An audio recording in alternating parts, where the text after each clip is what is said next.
Welcome to Mobile Car Mechanic. Today we're going to show you how to change the spark plugs and coils on this 2008 Highlander. It's going to apply from 2008 all the way to 2011. Let's get to it.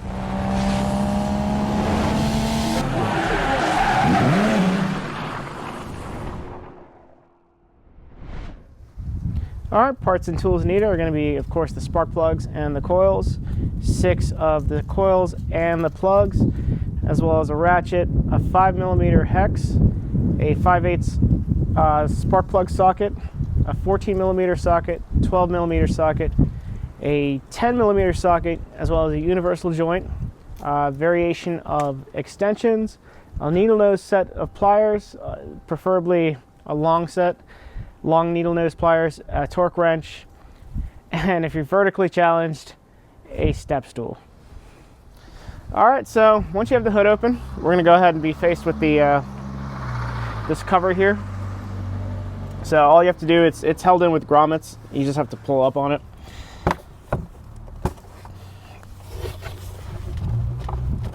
There we are. Go ahead and lift this and set it to the side. Now we're gonna go ahead and do the easy coils first. So we have the front 3. So this one right here has a connector. It's very common with Toyotas where the connector breaks. I'm assuming somebody's been here before.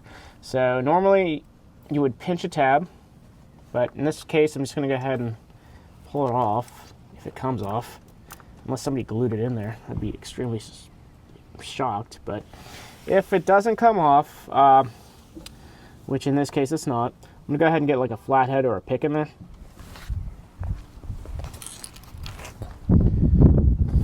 And I'm going to see if I can lift up the tab. It looks like the tab might potentially be there. But yeah, it's locked in place, so I'm going to try to pinch under there. Damn it. It would definitely be easier to use a pick, but it looks like it's just stuck. Or somebody just flat out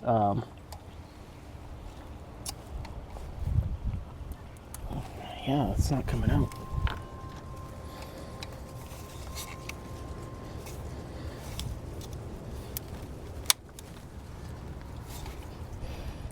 Okay, well,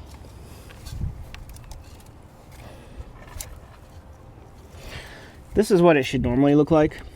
So what you would normally do is just go ahead and lift it up just a bit.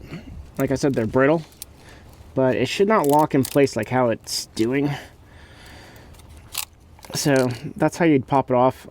They do make replacements for these because they know that they break. It's just Toyota's plastic that they use. But you would pinch the tab and break it, unfortunately. This car has 230,000 miles, so it's not going to come out smooth.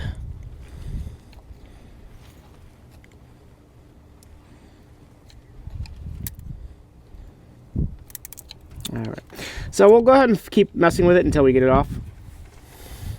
Alright, so I mean, I'll show you what happened here. The reason why these are kind of hard to get off is that it looks like somebody put something on here to keep it in place. So what I ended up doing for this one is I kind of just wiggled it and put some pressure on it at the same time. So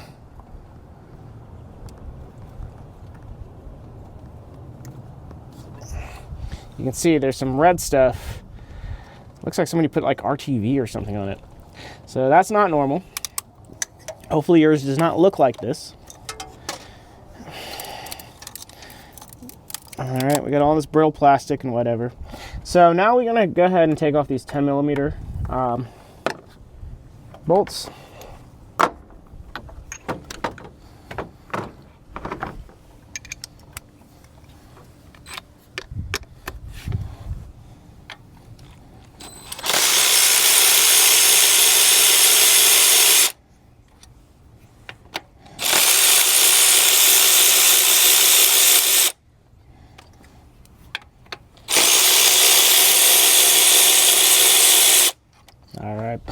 So we'll go ahead and and put them in a safe place.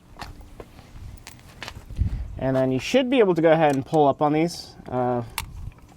If they do feel like they're a little bit difficult to pull off, just go ahead and try to twist them out. So I'm gonna go ahead and pull it up. Okay.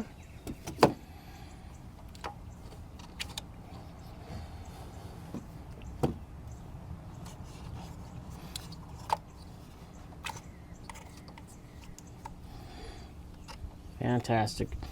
All right, now we're gonna go ahead and use our 5/8 magnetic socket here. Let's go ahead and try to get the spark plugs out.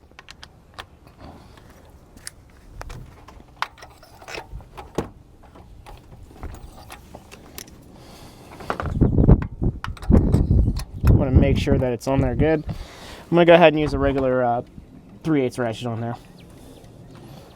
All right, so I chose, because I can go ahead and use a regular 3/8 ratchet, but I want to take the easy way out.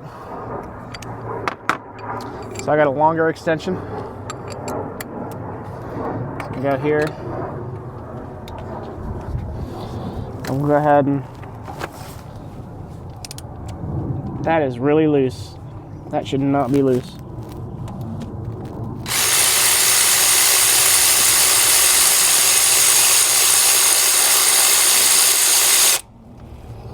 I hope the threads are fine. Okay. So the plugs look fine. We came out here because of a cylinder 1 misfire. Now my assumption is that now while I'm in here, that maybe these plugs may have backed out or the coil had failed. But since we ordered the parts and everything like that, we're just gonna go ahead and replace it. But also, actually looking at all that crud, that doesn't look good. So let's see what happens. We're just gonna go ahead and show you how to replace the spark plugs. All right, so I'm assuming this is probably either carbon deposits or something going on. As you can see, this is the new plug and that's the old plug. I don't know when this was last replaced because this is not my vehicle. So we went with some Denso replacements. We're gonna go ahead and install those. All right. I'm gonna go ahead and just go ahead and tighten it, but not too much because I'm gonna use a torque wrench.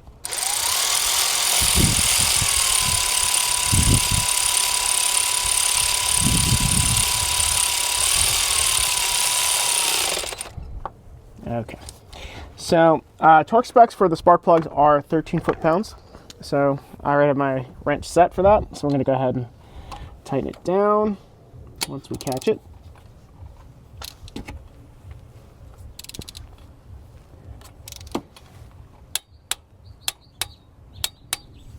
Okay. And it's not going to feel like much. You're going to be like, oh, did I really tighten it? But that's what it is. All right, now we're going to go ahead and get this one right here.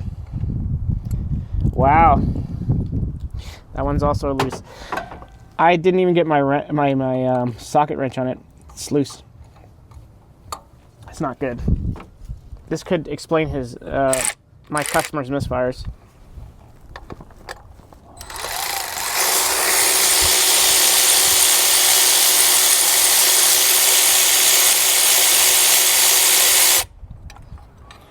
Okay, that looks like it's covered in oil. Something's not right. And I'm going to assume this is because these spark plugs were pretty loose. So that's not good. There could also potentially, given it's also slightly on the top, there possibly might be a leak in the valve cover. I'll let the customer know about that.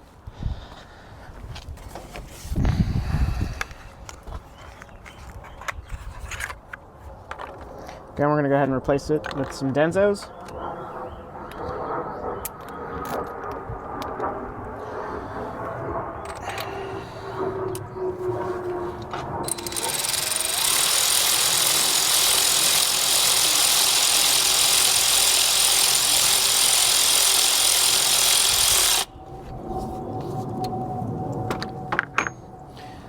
ahead and retorque it to 13 foot-pounds.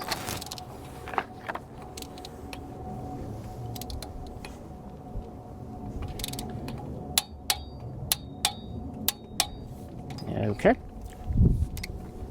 And the last one in the front bank here. Let's see if this is loose too. Yep, that one's loose too. Not good.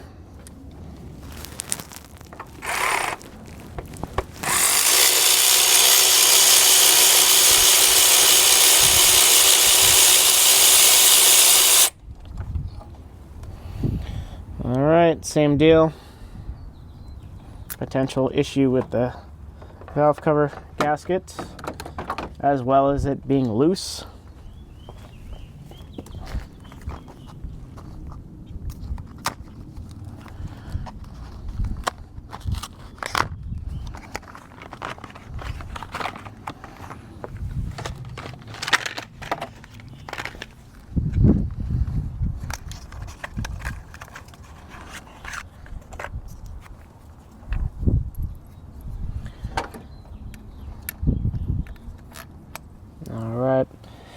I'm going to gently thread it in.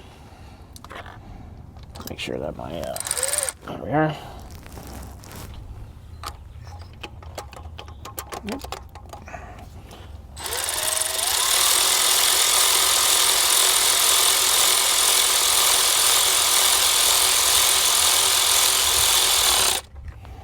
And the reason why we're doing it one by one is that we don't want to leave all the cylinders open and exposed. Today's a windy day, and you don't want anything getting inside of the engine. So we're just doing it one by one.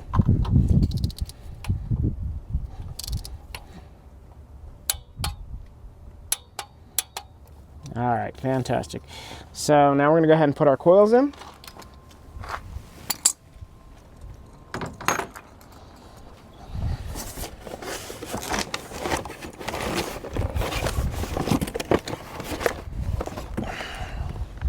And we want it with the Denzos. That's what Toyota uses. And if you look on the side of their coils, if these are stock, well, no, these ones don't say, actually they say diamond, but typically most Japanese manufacturers use Denso for sensors and coils and stuff like that. So I didn't want to go with a cheap aftermarket.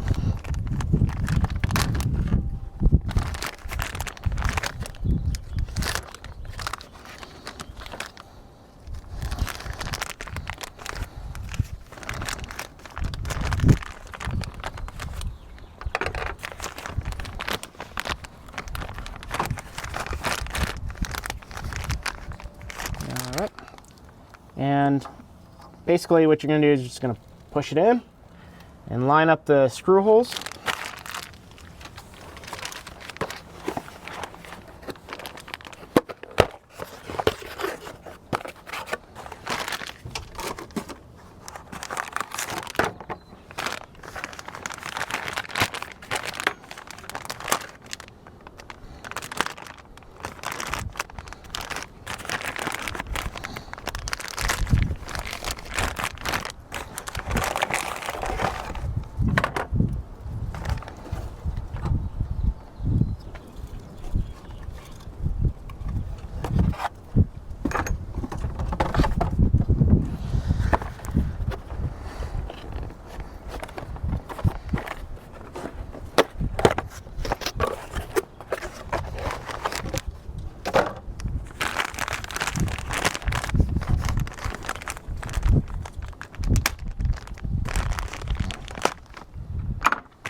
All right, let's go ahead and put the screws in, or the bolts, however you want to go about it.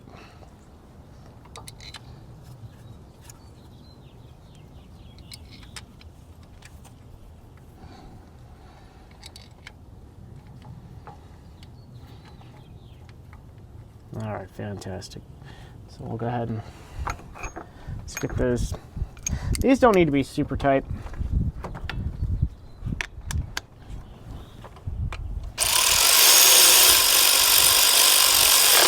I don't know the torque specs on these. They might be around like probably 8 foot-pounds if I had to guess.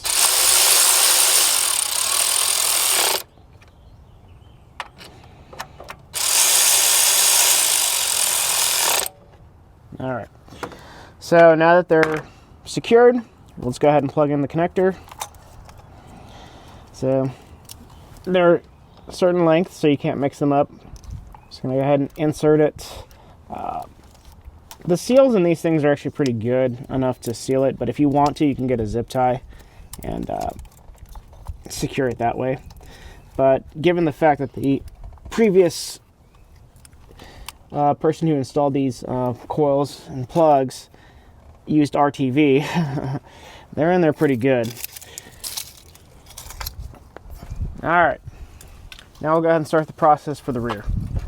All right, so in order to get to the rear spark plugs, which are an absolute pain on any Toyota V6 engine, really what has to happen is we have to take this intake manifold off.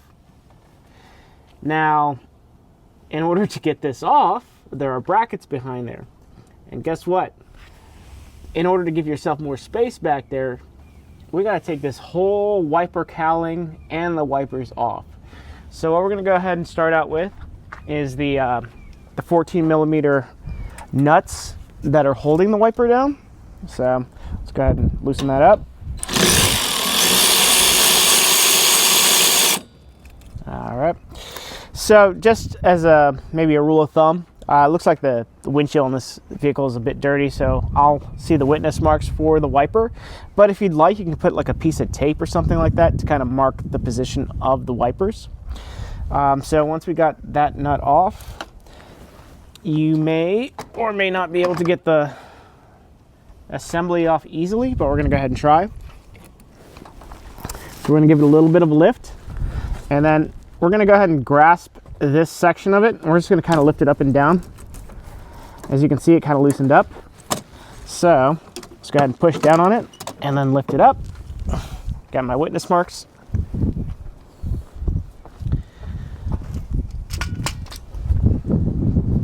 And we'll go ahead and proceed to do the same with the passenger side.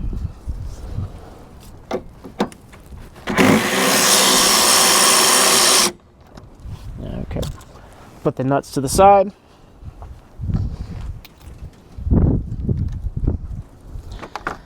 And then we'll try to do the same thing. I'm a bit short, so it might be a little bit difficult. But essentially what we're gonna do is we're just gonna kind of push this down. Boom. And what that does is it loosens it up. So, get that out of the way. Now, I believe somebody's obviously been here before. Normally there's going to be a push pin clip. So, you'd have a clip here, and it's a circle, and there's like a little indent. You can push it down to release the clip. This side doesn't have it. And it looks like somebody might have used a different clip on this side. Yours could potentially look like this. So it's one of those like typical panel clips. So we're gonna go ahead and stick a screwdriver under it. See if we can break it loose in some sort of fashion.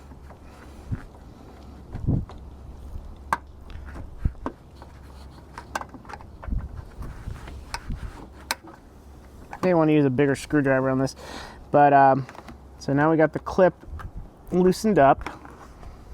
Okay, we'll put this to the side.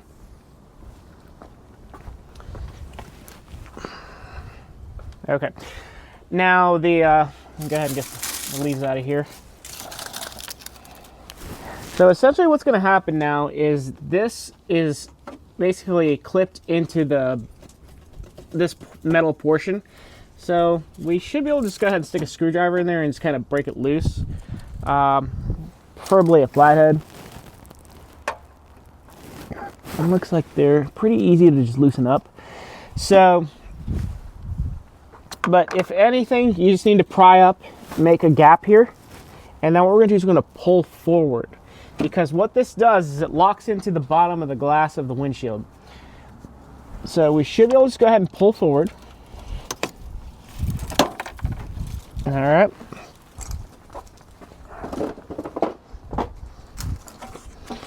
We'll pull forward. Okay, let me show you this actually, just in case this may happen to you as well. So the windshield trim over here, locks into the cowl. So you may need to pop it out. So as you can see, it has like a pin that goes inside of the cowl. So we'll go ahead and show you on the other side too. So as you can see, it's flush with the cowl, which literally is going to pull it up, and then we should be able to just go ahead and loosen this out now.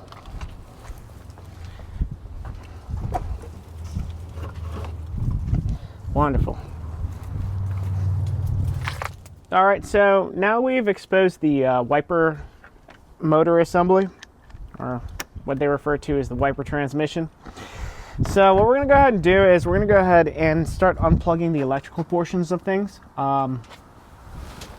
So I'll unplug the wiper motor connector, and that just has a tab over here.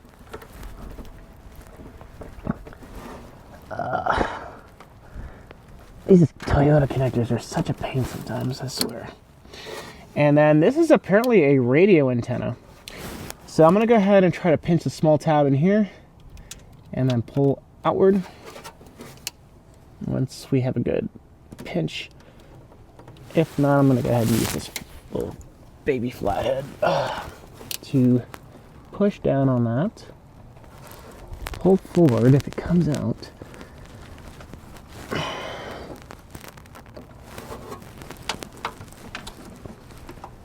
Alright.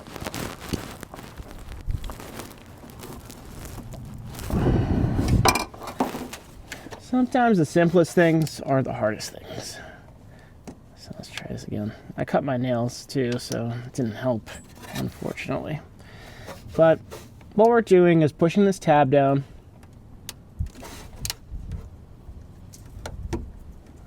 And then I'm going to go ahead and try to pull it out. Oh, there we are. Now, I don't think this is normally zip tied, but there should be some sort of clip that holds this in place. I'm going to assume the previous person who worked on this vehicle probably broke it or something, so they just put that there. We do need to cut this because we're going to have to remove this whole metal cowl assembly. So let me go ahead and get a blade on that. Alright, so we cut that zip tie. We're going to go ahead and lay the wire to the side. It's probably going to just kind of chill for a bit somewhere. You can tape it. But now what I'm going to do is I'm going to go ahead and release these clips that are holding this whole harness assembly. So we got this wire harness right here. So these are little wing connectors, or like wing clips. So we'll go ahead and try to use this. See if I can use my fingers actually before I go ahead and start using anything else.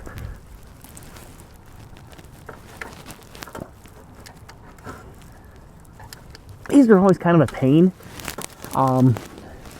because you can always get one side in, and one side, even though you're clipping it in, just wants to get stuck. So I'm going to let it out. I'm going to go ahead and use some needle nose pliers on that.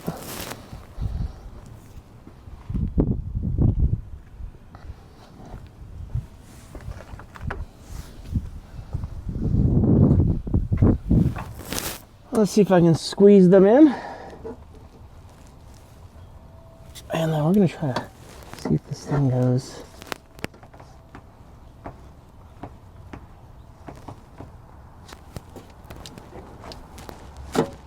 Alright, so it's going to be one of those ones where you're just going to have to like kind of fight it just a bit. So looks like the needle nose method did not work on this. So I'm going to keep pushing on the side here now because it's creating some sort of friction. So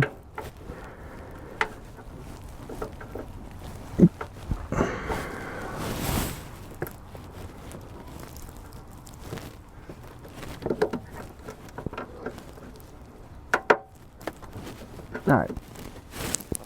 So we are not going, it's not going to be an easy job. All right. So you either are going to fight it or you're not. And I think what happened is with the previous, like, I'm just finding out a lot of things right now. So I think the clip was already kind of banged up from maybe getting yanked out. So normally it should not look like that. It should look like this. So I think it was just getting it was all roughed up and getting caught in the opening.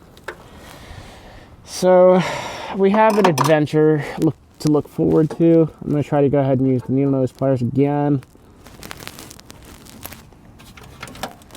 That one came out way easier than it's supposed to. All right, there's another one right here, which is in a lovely spot in front of the brake fluid reservoir. So it's actually right here. It might be difficult to see, but this is the clip. I'm gonna go ahead and see if I can fit some needle nose pliers in there to kind of pinch it. If not, you can go ahead and take the reservoir out or use a little flathead. I can already see that the right side of this wing is already kind of banged up. But all right, now I'm gonna go ahead and use a flathead here on this side.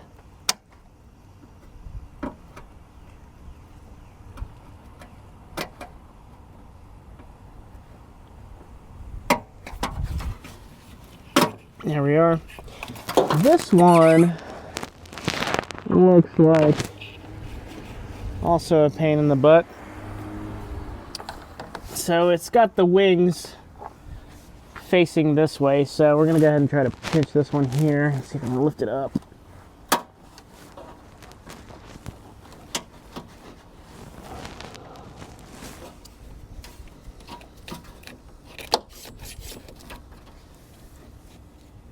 Let me see if these little things actually make a difference here. There's like little, if you look in here, there's two little guys here that you can potentially pinch in. Let's see if that does anything.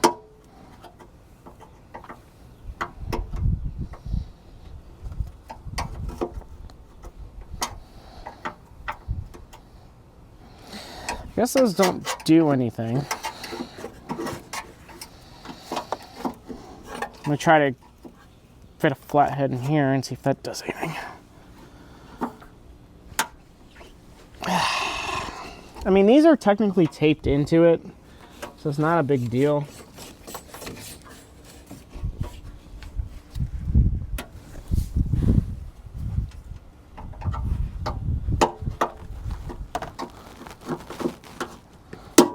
There we are. All right. So you might have to figure that out, but essentially what's happening with these is, if you look at it, that I believe these little side clips that we were looking at earlier do hold it in. I was thinking it was more of the outside stuff, so if you can do it from the top, you're good to go. So now that this is out of the way, we're gonna go ahead and take off the wiper assembly. These are held in with 10mm bolts.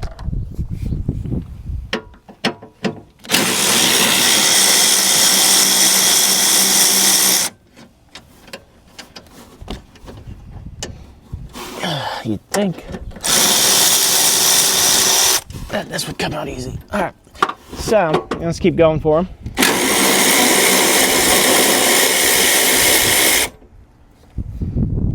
We should have two more here.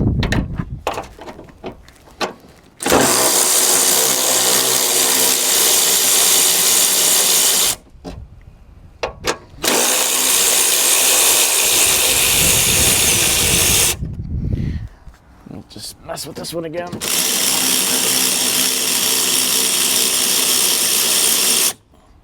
All right. So I'm pretty sure they're all loose now. Should be able to just pull the bolts out. My goodness.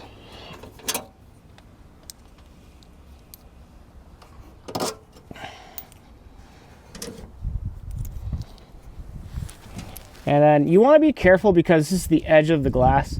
You don't want to bump it too hard because you could potentially crack it. So we'll go ahead and put this off to the side. All right, so what you're going to find is that you're going to have a combination of 10 millimeter bolts as well as 14 millimeter nuts that you're going to have to take off. So the 14s that are holding this in place are actually to the strut tower that hold the strut in place.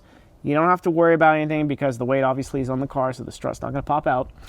And so 1, 2, 3, these are 14s, and then you're going to have 1, 2, 3, 4, and 5 10 millimeter bolts and 1 nut, and that's going to be as well it's going to repeat itself also on the passenger side. So let's go ahead and tackle the 10 millimeters since we already have our socket on there.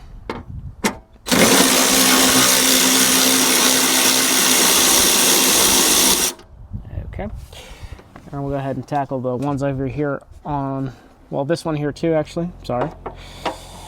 So I get that.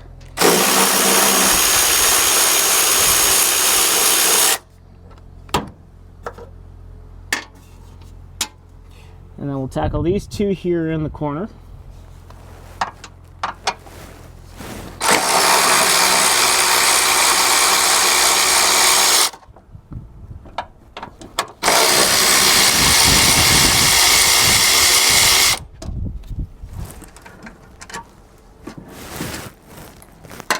And then we'll tackle this 10 millimeter nut over here.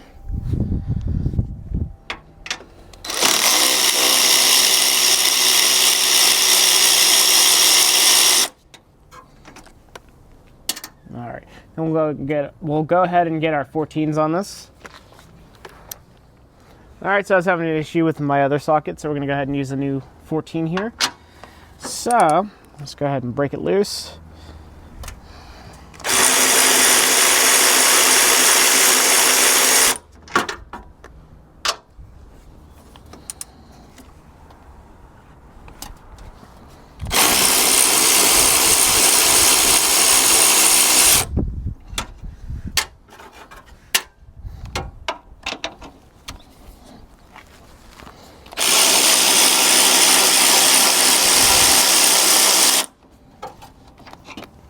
Awesome. So now we're going to go ahead and go to the passenger side and repeat the same process.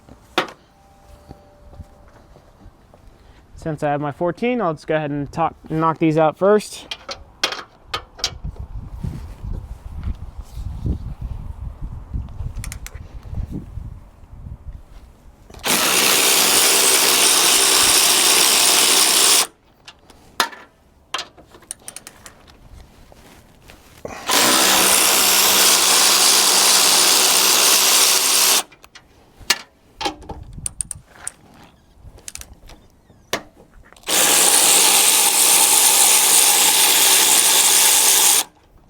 Fantastic. Now we'll go ahead and get our 10 mil.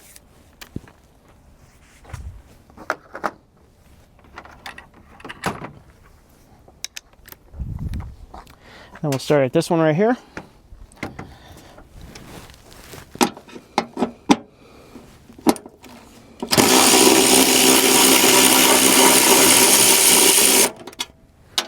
And then we'll go for this one right here.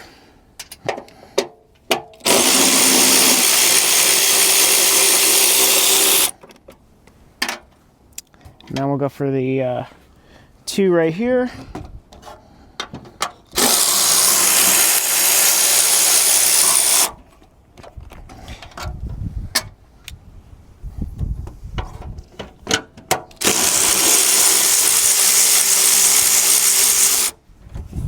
And just so you're aware, is that all the 10 millimeter bolts that we're taking out are the same length. So that's why we're pulling it up, because we don't have anything to worry about.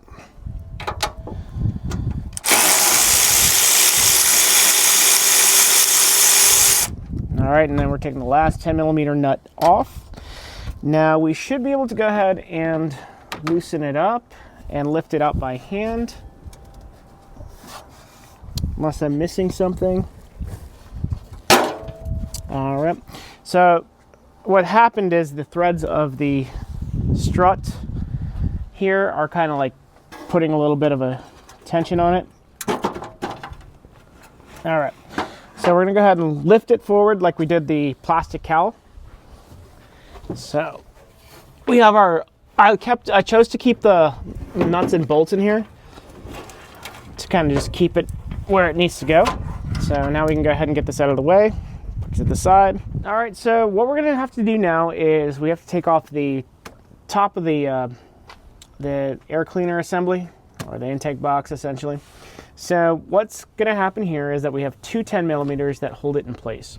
So we have a 10 millimeter here, and then we should have one right here.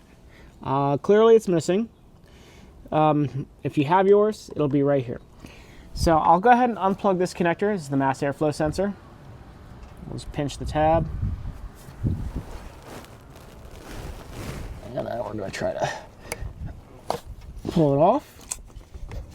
And then it looks like down here, just so you're aware, this one was already open, but there is a little holder that keeps that in place.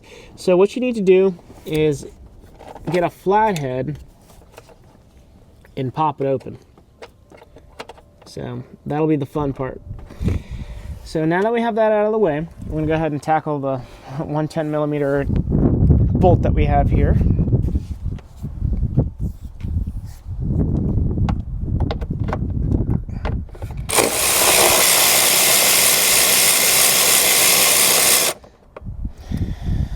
And let's see if the box opens up. All right, fantastic. All right, so we're gonna go ahead and start undoing the vacuum lines. So the vacuum lines are formed in a way where they go to where they need to go. And so essentially they're short and long depending on where they need to go. So it kind of is easy to figure out where they have to go back once you pull them off. So we're gonna go ahead and take this line out. Just pull that right off. We have one right here.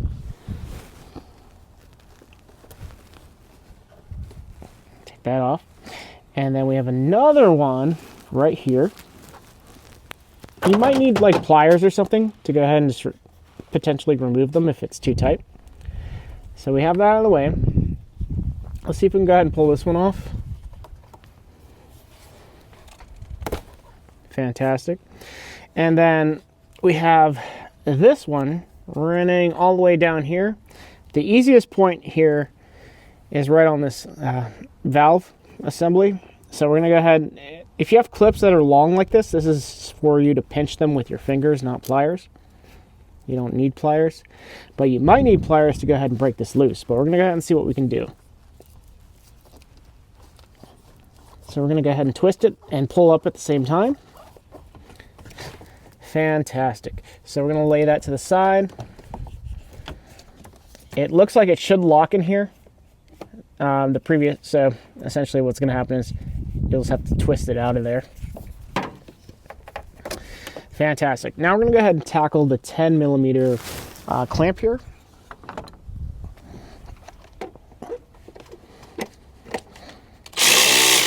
Oof, no bueno.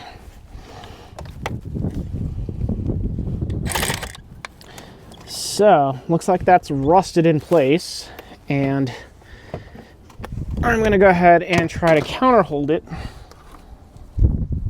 so that we can break it loose. So I'm gonna use this to hold it while I try to break it loose.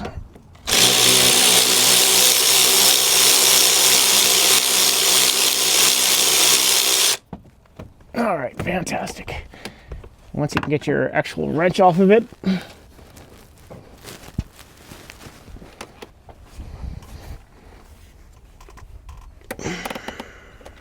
there we are. We should be able to lift the box up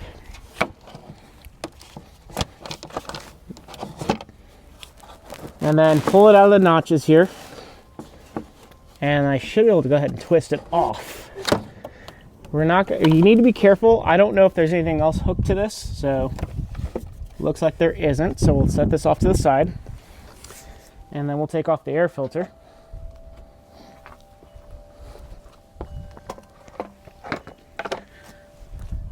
Okay, so what we need to do now is we need to focus on the throttle body. everything's going to get in the way. That's just the way of working on cars, unfortunately. Things will just swing out on you. So I'm going to go ahead and unplug the connector here for the throttle body. It's covered under this rubber grommet or rubber cover. But inside here, there's like a tab. Just going to go ahead and pinch that, and hopefully that'll actually pull that off. Probably isn't going to, because every Toyota connector for some reason is just an absolute pain in the butt.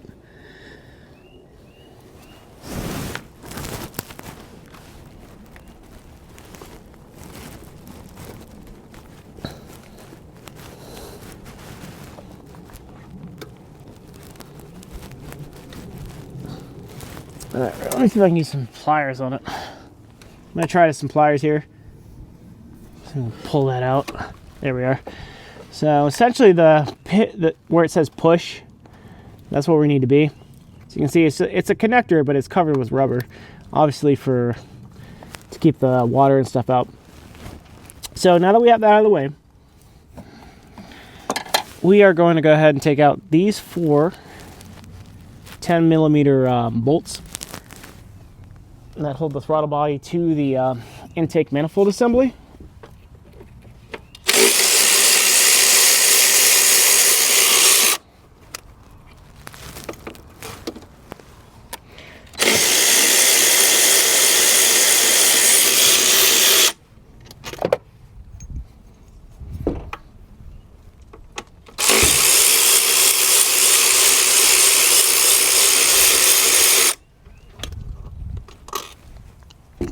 All right, and so one thing you should be aware of is with the last one over here that we're going to do, is there's a bracket over here that's actually sandwiched in between the bolt on the throttle body with the bracket.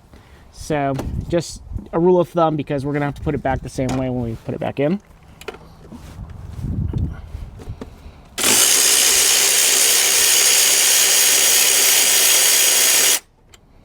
Fantastic. So pull that out. Push that down. It holds this wire harness bracket for the throttle body itself. So let me lay these bolts to the side.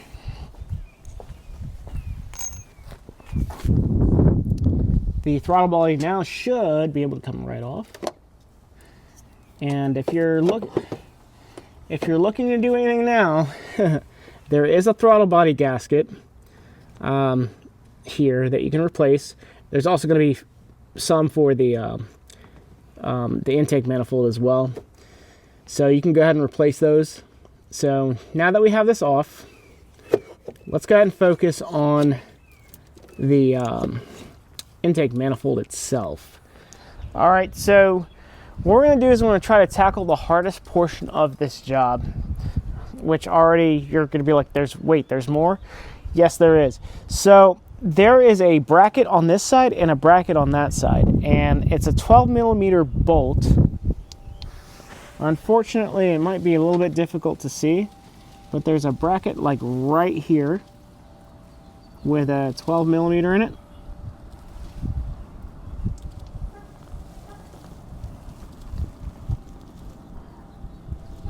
The flashlight's going out, but essentially there is a 12mm bolt there, and there's going to be one on the rear. These are going to be kind of difficult to see, so let's see if I can. Camera might go a little bit sideways, but there's your 12mm, and then there's another bracket. So because this person has had their vehicle worked on previously, there is another one back here that you are just going to be like, never going to see it. So it's all in the back of the block. All right, now that we showed you the difficult places, we'll go ahead and show you actually, once we take this manifold off, exactly where the points are.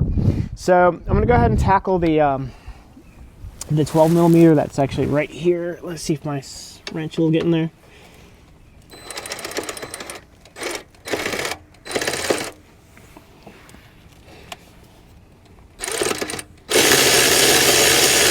Alright, so I'll have to use a regular wrench.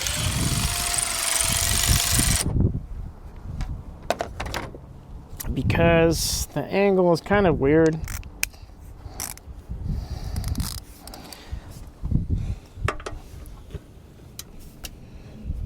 So there we are. Try to bring it loose.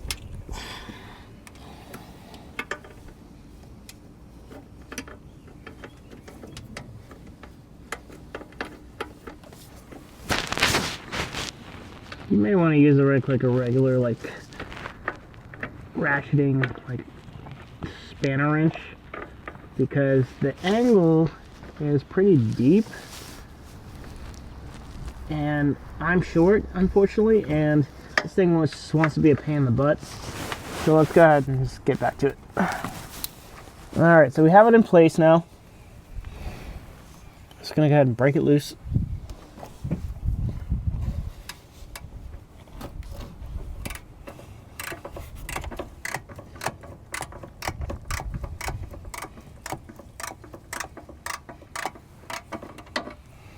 See if I can get it by my finger real quick. No, that'd be too easy.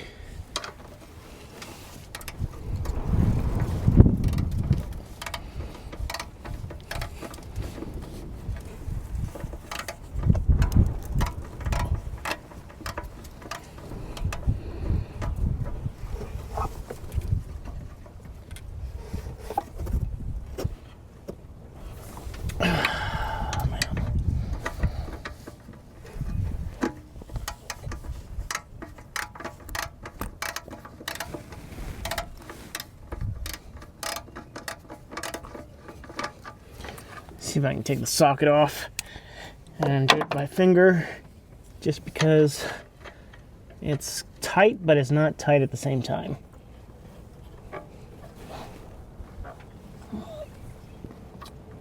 Yeah. All right, you might be here for like a couple of minutes just because of the way that this is put in. There's like a certain type of tightness to it.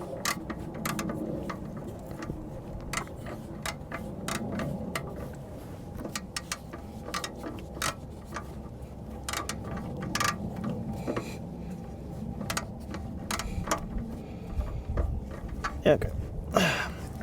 So I think what's going to happen is I'm going to waste a lot of time, and because this bracket here is kind of like tightened into place, I'm going to go ahead and probably focus on the main bolts and nuts that are holding the intake manifold in place, which should give it a little bit of like movement to release the tension that's holding that bolt in place that I can't turn by hand. And since the bracket on the back on the passenger side is not there, I can't really do anything there, so we'll just go ahead and focus here first. All right, so we're gonna go ahead and tackle the nuts and hex bolts holding this in place. So what we'll probably want to do is maybe just get the hoses out of the way here before we do that. So these are squeeze clamps that you can just squeeze with your fingers. This is to the PCB. It's probably gonna be stuck on there good. It always is. So maybe I'll just go ahead and take it off from there.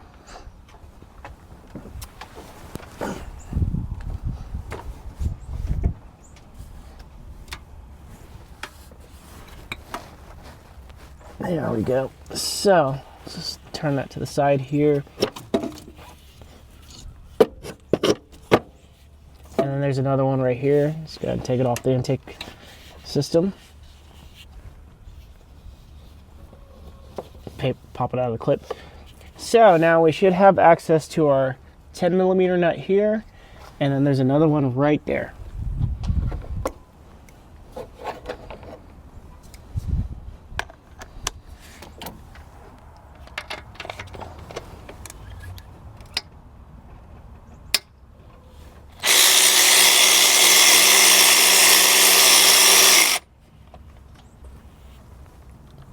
All right.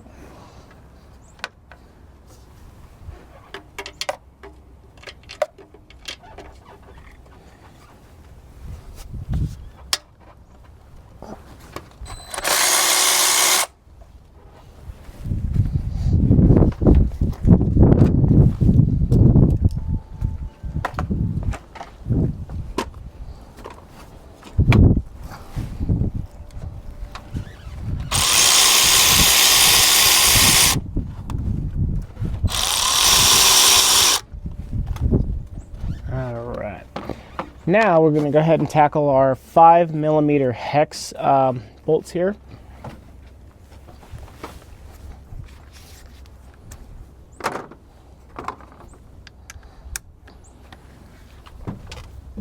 So there's going to be one here on the outside.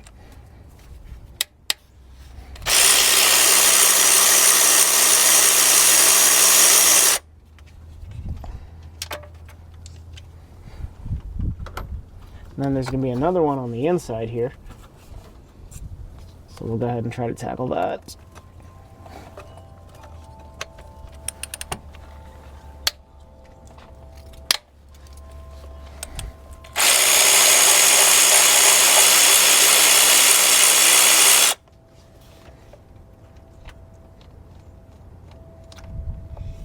Be careful not to drop it. All right, same thing here.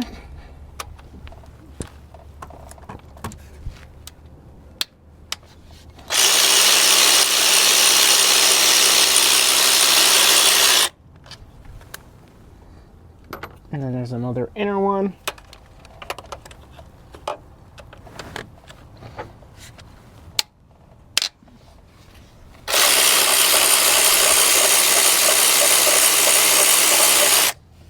Hold on to it with our thumb as we pull it up. So this should give us a little bit of wiggle room to get that 12mm that we're kind of like struggling with.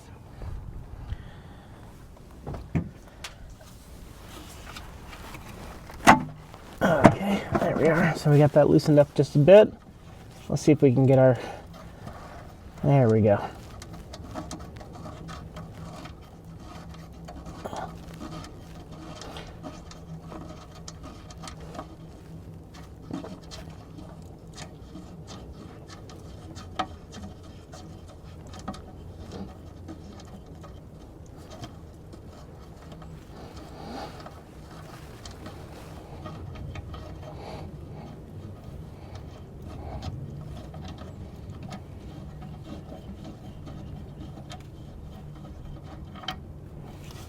Okay, so I have that 12, that's out here.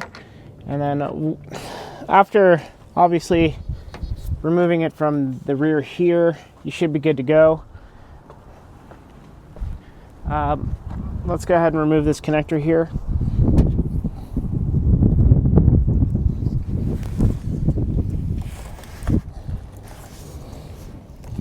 Something about Toyota connectors in which they just are too stiff to the point where they want to break when you try to pinch them.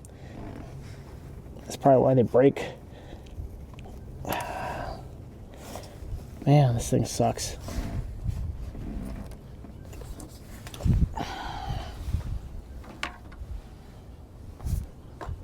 Just gonna go ahead and push on the tab here.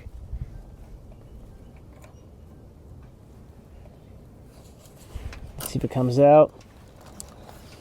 If not, there we go. So we got it off. I should go ahead and be able to pull off the whole manifold itself. There's probably gonna be a hose, I think, attached to it, which is to the brake booster.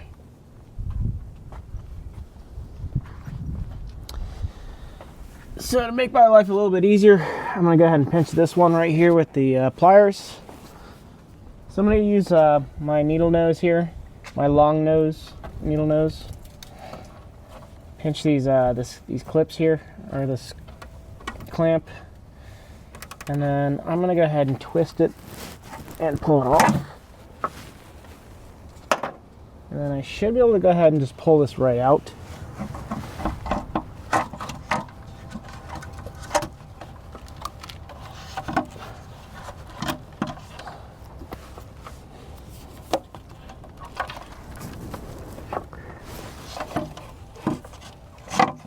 Yeah, so just so you're aware as well, right here is that metal clamp that also kind of hooks this to the manifold, like that was bolted in with that 12mm. Just got to get that out of there. There we go. So now that we have the hose loose, I should be able to just pull it right off. There we are. So, what we were tackling earlier, which was just an absolute pain, but the worst one is going to be this one right here. All right. So when we were on the driver's side, this is the one that we unhooked that was hooked to this guy right here. But there's actually supposed to be a bracket that goes in between here. So there should be like a, yeah, here we are. There should be a little, right here is where that bracket would bolt in to cover the coil, and it would kind of look like similar to that, and then it bolts into the back of the manifold, which would be on the right side. So it bolts in two places. So what I've seen is that you want to use, it's a 12 millimeter bolt, and what you'd want to do, because it's at a, like basically a 45-degree angle, you want to use a universal joint.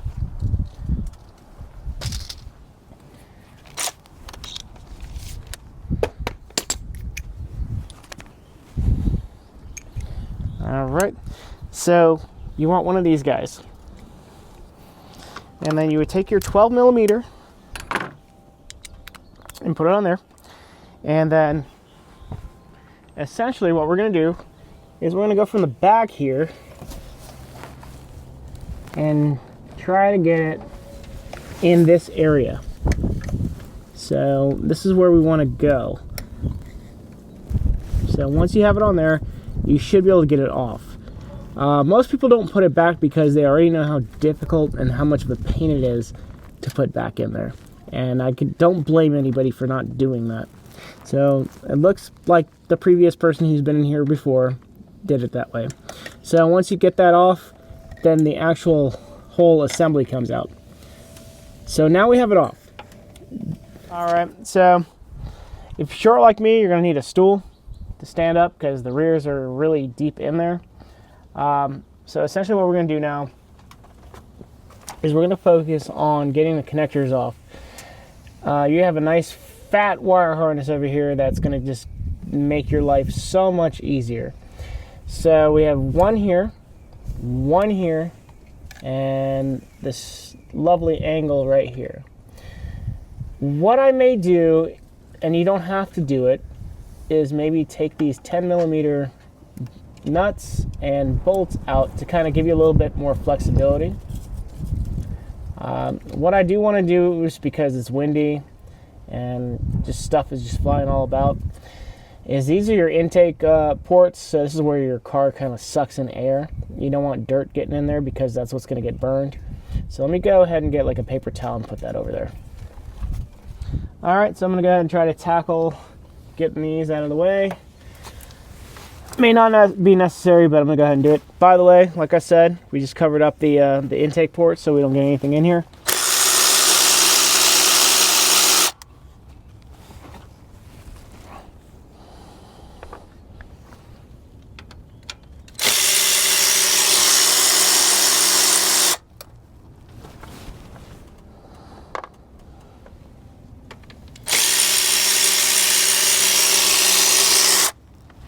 All right, maybe this will give us a little bit of wiggle room to go ahead and get the harness out of the way. So I'm gonna go ahead and spin that about, and then maybe that was useless, but it is what it is. So I'm gonna go ahead and try to pinch the connectors here. They're gonna suck. It might help to push it in a little bit and then try to pinch it.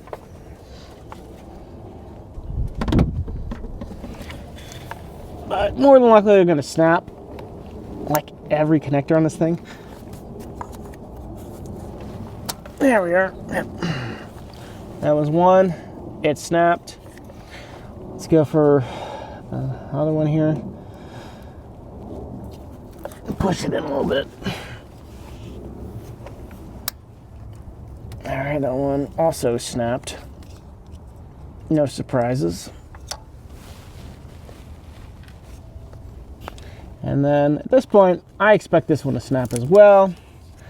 I'm gonna try to lift that out of the way and see if I can push on it. There we are. That one did not snap, I don't think. I even want to use a screwdriver to, like a flathead, to push it out.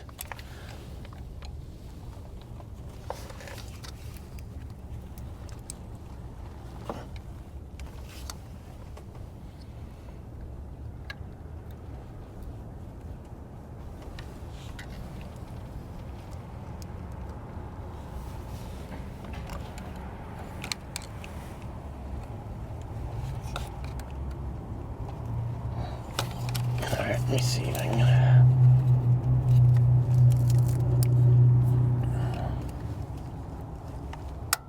There we go. That broke. So it should make it easier now.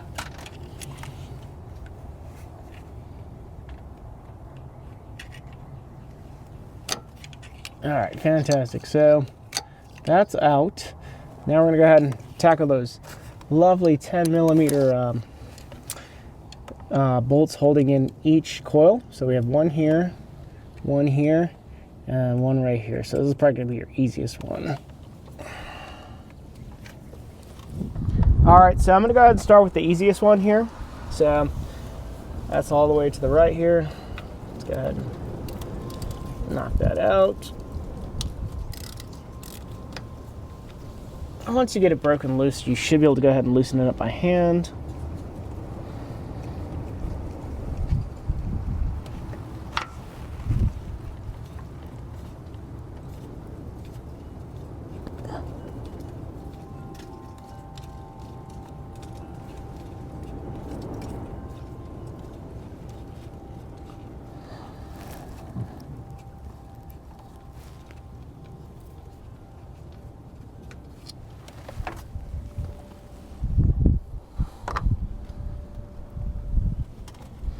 Alright, this one might be a little bit fun.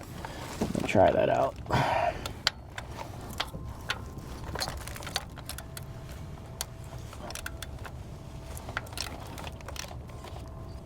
Okay. Try to see if I can loosen it by finger.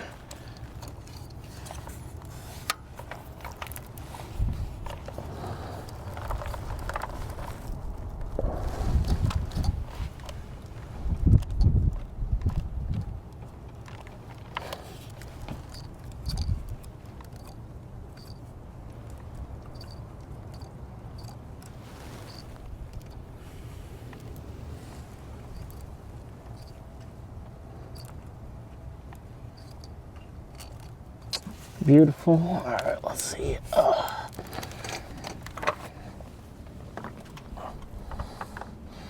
right, and then we have the one right here. Let's go ahead and see if we can get it in there.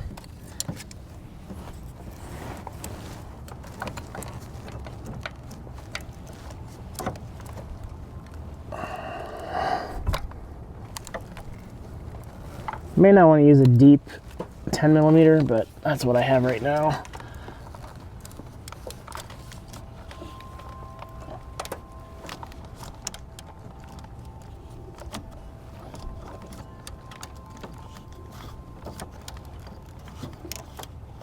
Alright, I have it loosened up by hand. Now I should be able to just knock it out.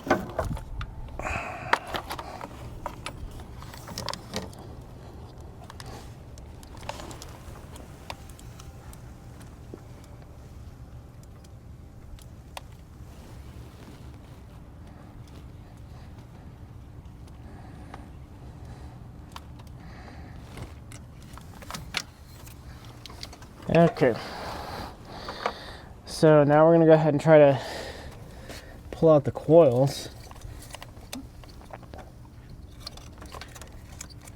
So it's always going to be an awkward angle, so I'm going to use my thumb to see if I can push this thing out somehow, like that.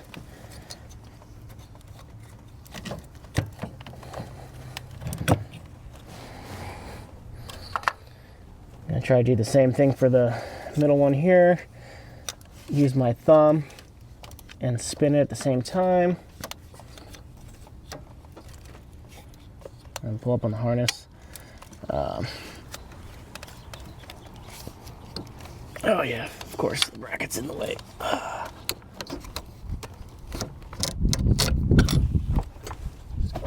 By the way, if you ever have a V6 Toyota in any sort of way, this is the typical process and procedure to get any type of coil out. You have to take the cowl off, which is the worst thing you can ever do.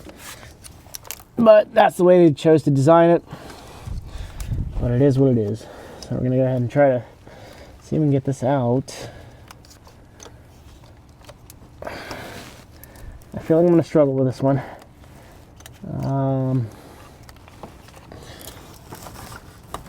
Let's see if I can pull up on the harness just a slight bit while pushing the connector down.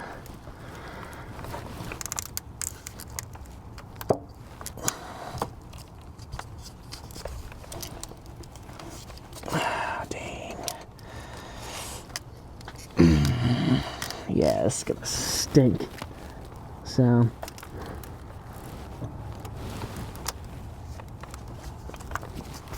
the harness is literally really a big problem here for this one. And I'm pretty sure it's snagged on there. But don't give up. But don't pull too hard either. Alright, so here's what I'm going to do. It looks like it might help if I pull this connector out. So let me see if I can pinch the lovely Toyota connectors that we get to deal with on that.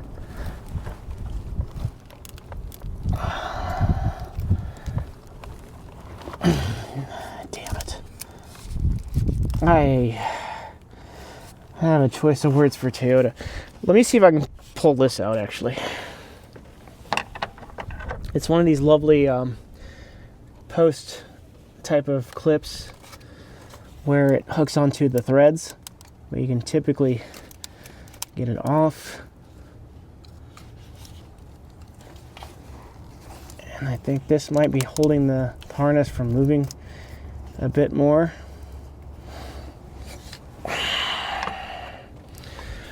Let's see if it gives me a little bit more room.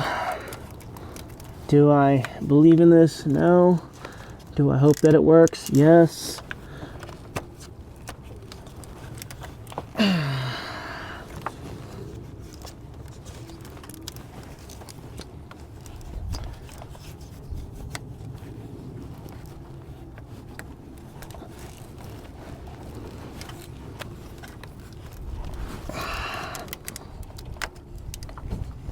Yeah. So if I got this connector off, it will make the harness come forward more.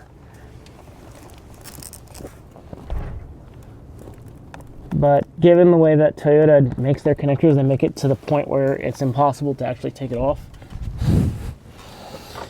And that you can't use your fingers, you have to use something else. Like a screwdriver.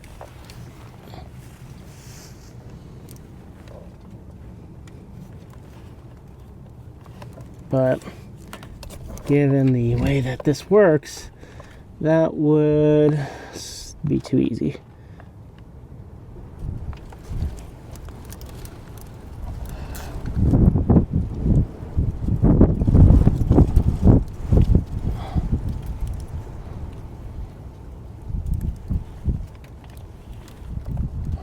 Alright, so that connector is not going to come off. So, let me see what I can do. I'll look at it here and see where I'm going to pinch on.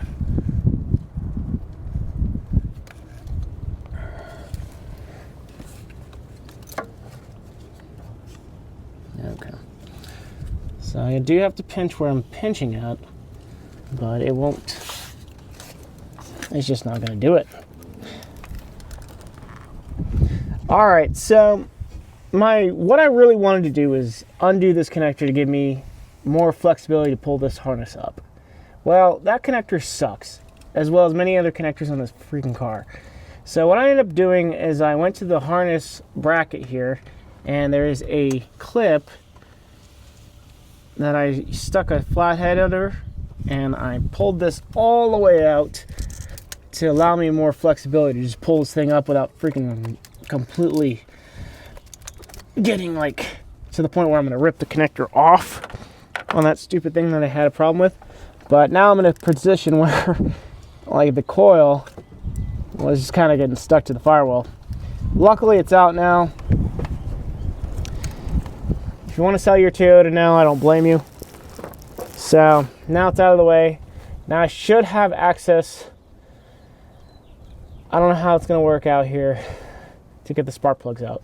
So let's go ahead and try to tackle the one that I had the most difficulty just even getting the stupid coil out.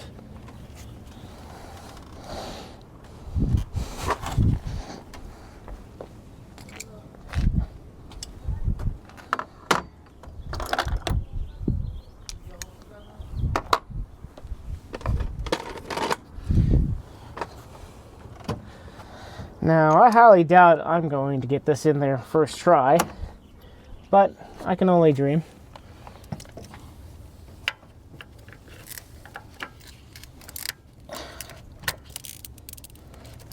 Okay, so this harness, this coil is just this section of the job is just the absolute worst.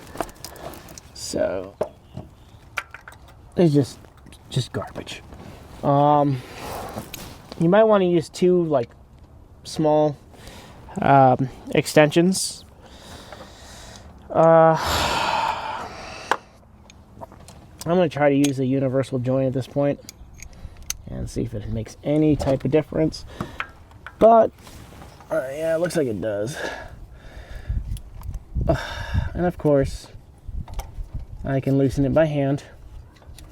If you can't loosen it by hand, well then, just go ahead and use a standard 3/8 ratchet here until it's loose enough to the point where you can twist it with your fingers. So,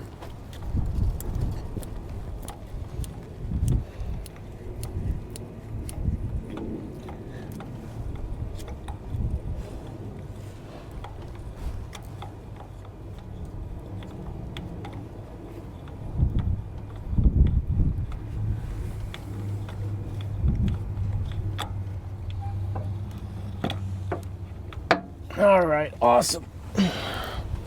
More than likely, all this oil residue is the fact that these spark plugs were so loose that everything was just passing by in the cylinder and blowing all over the cylinder walls and stuff, or the spark plug tubes and stuff.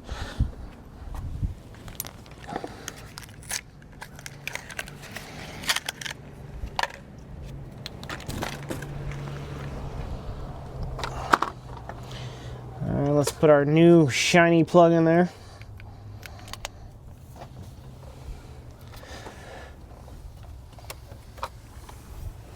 Okay, and we're gonna go ahead and push it in there and just tighten it. I'm gonna try to tighten as much as I can by hand, and then we'll go by, we'll try to fit our torque wrench in there and actually tighten the thing.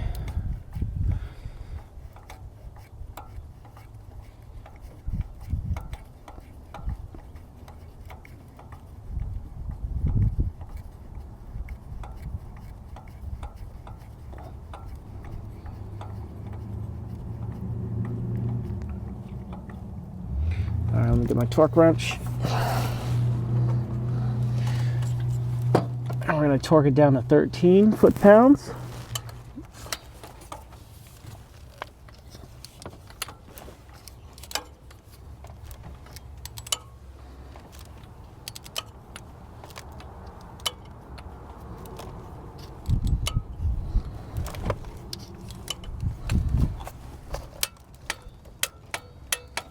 Beautiful. So we're going to go ahead and take this out now.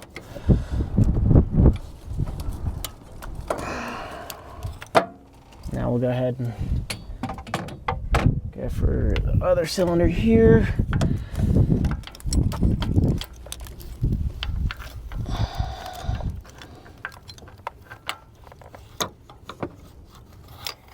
You can thank this lovely bracket for being in the way as well. Let's see if this is loose. No. So we'll go ahead and get our ratchet in there. Oh, it is loose, but not loose enough to do it by hand.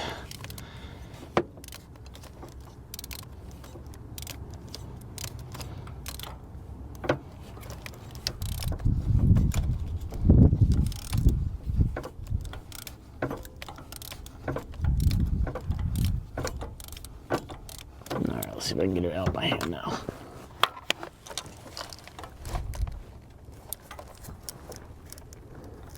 Here we are.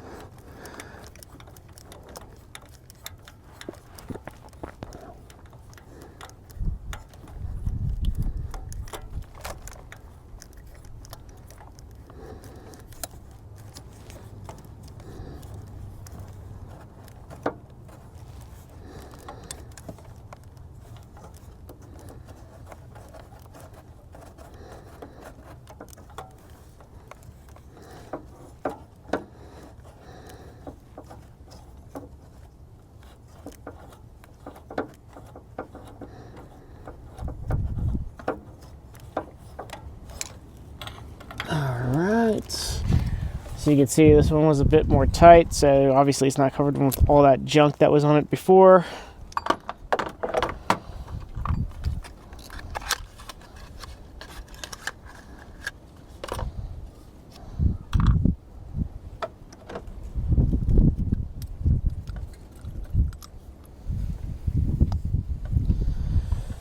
Okay, and then we're gonna go ahead and use our joint here to get it in there. Center it in the hole, and then we're going to try to screw it in by hand.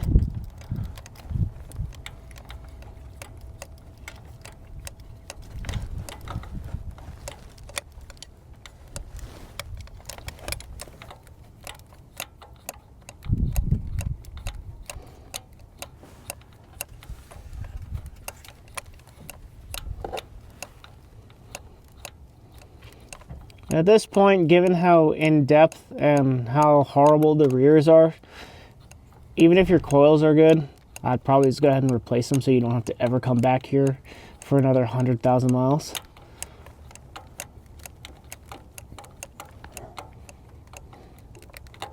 All right, so I'm gonna go ahead and use the torque wrench. And we're gonna go ahead and torque it down to 13 foot-pounds.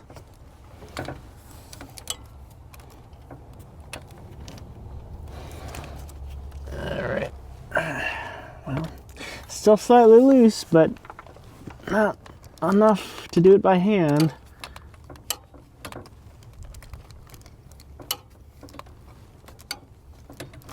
Okay, my torque wrench is a piece of garbage, but it is what it is.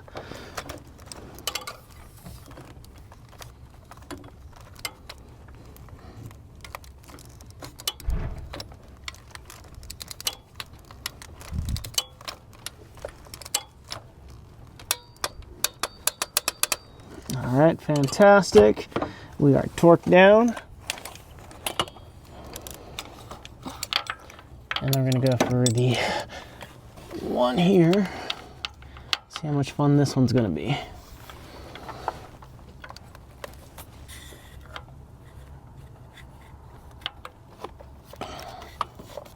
All right, this one looks like it might be just a slight bit difficult.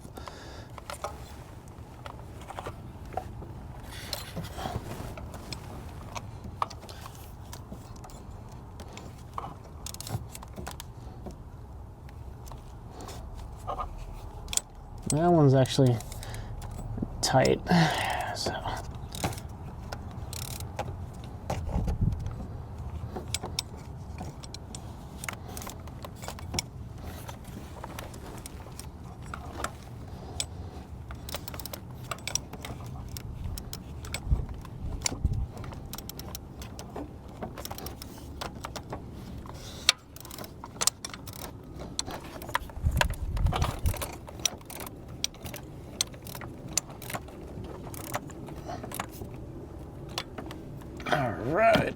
So we gotta get the socket wrench off of that and try to twist it off by hand. There we are.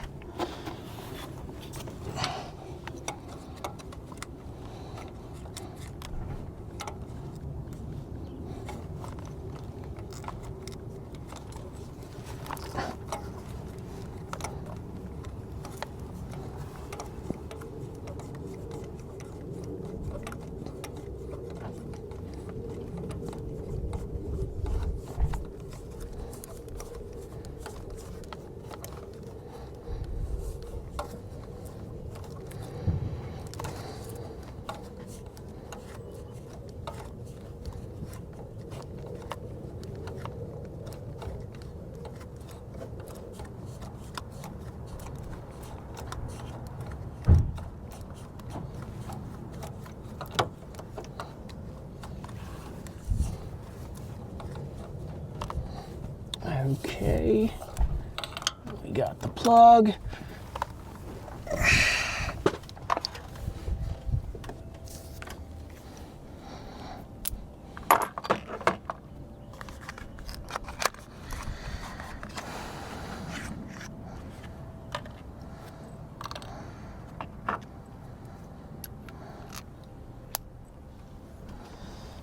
All right, and then we're gonna go ahead and try to install this one back in place.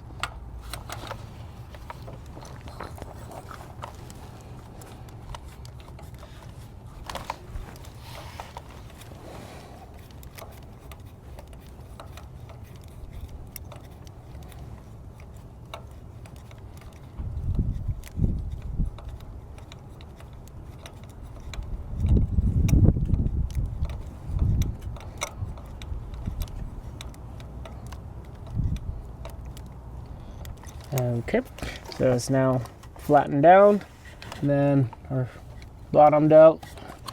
I'm gonna try to get my torque in there, which I'm sure is going to be a pain due to the wire harness kind of being in the way.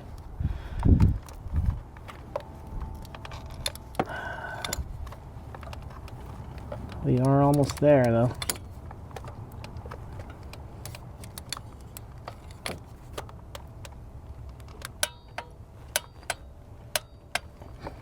Alright, that is torqued down. So we're going to go ahead and separate this guy from the extension. Get our extension out there. Now we can go ahead and put our coils back in. Alright, so we're going to go ahead and put our coils in.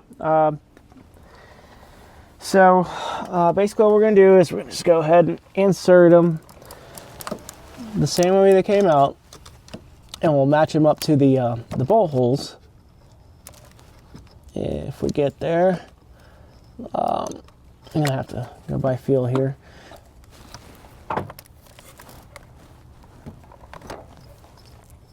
Boom. I'll go for the middle one here. Try to match that up. All right, and then spin the connector so it's facing the proper orientation. Cool. And the best for last, which is the worst of all time. I'm gonna go ahead and try to get that in there too, but given how much trouble this wants to give us, I have low expectations for anything on this thing. So we're gonna lift the thing up. All right, potentially sucks because you suck. There we are. All right. Awesome. So we got this one lined up to where the screw hole needs to be, or the bolt hole. This is where the bolt hole needs to be there too. And then for this one, there we are. Let's go ahead and get our 10 millimeters in there.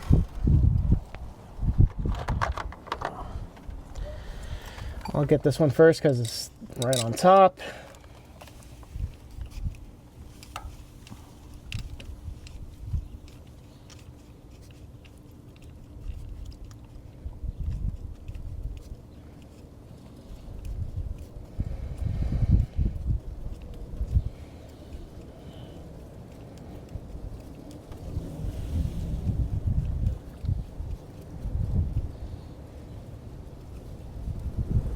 Okay.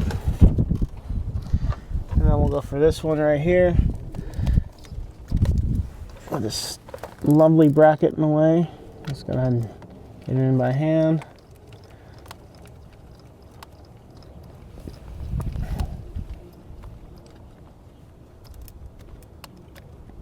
Awesome.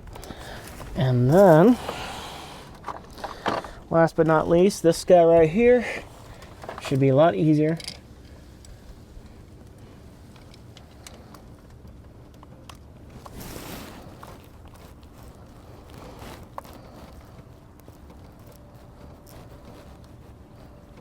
All right, well, now we're going to go ahead and tighten them up by the wrench themselves.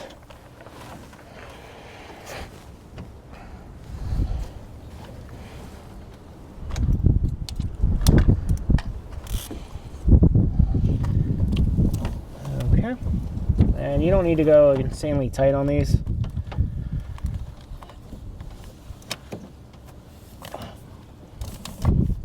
Make sure you actually put your wrench on the tightening setting and then try to tighten it.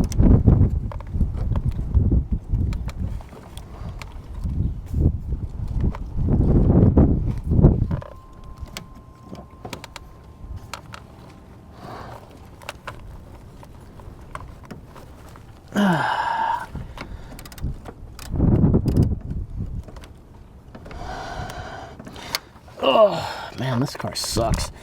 And my socket sucks too.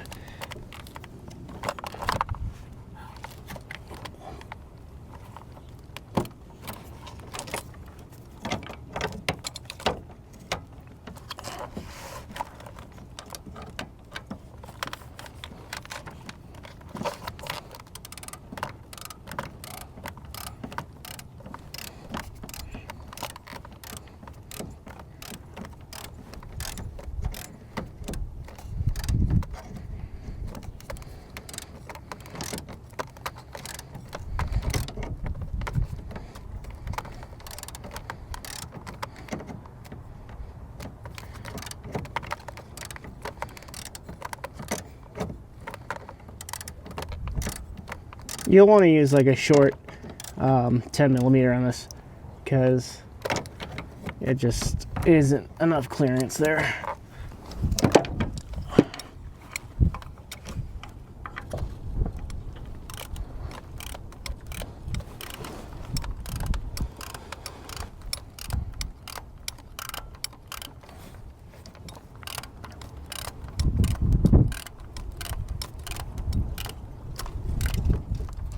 Okay, and we'll go ahead and do this guy right here.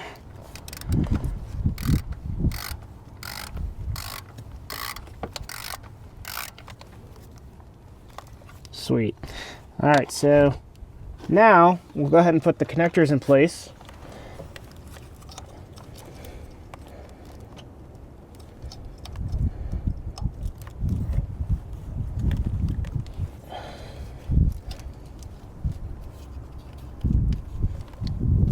We'll do the bottom one right here. That should be a lot of fun. Beautiful. All right, so those are now in place. Now we did loosen this up, and this needs to go back on the stud here to hold the wire harness back in place. And I'm gonna go ahead and slide this back onto the bracket here.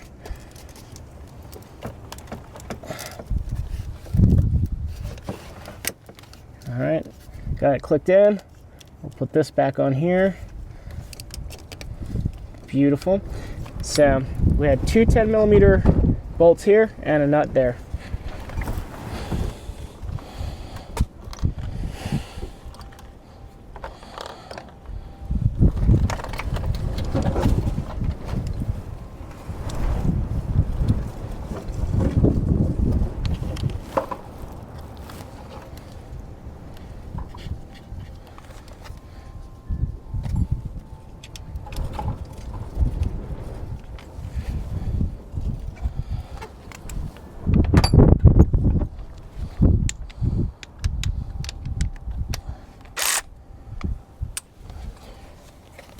I'll tighten those down.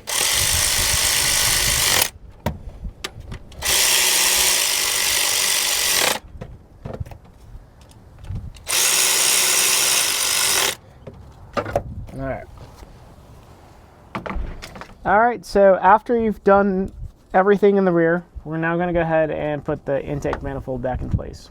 So while you're in here, there are intake gaskets, manifold gaskets here. Go ahead and replace them. But after you've done that, we're going to go ahead and take the paper towel off here.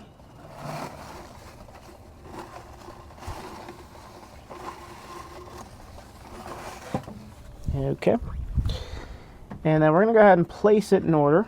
You want to make sure that this hose stays kind of like under the manifold. And then you're going to use the studs here to locate the manifold itself.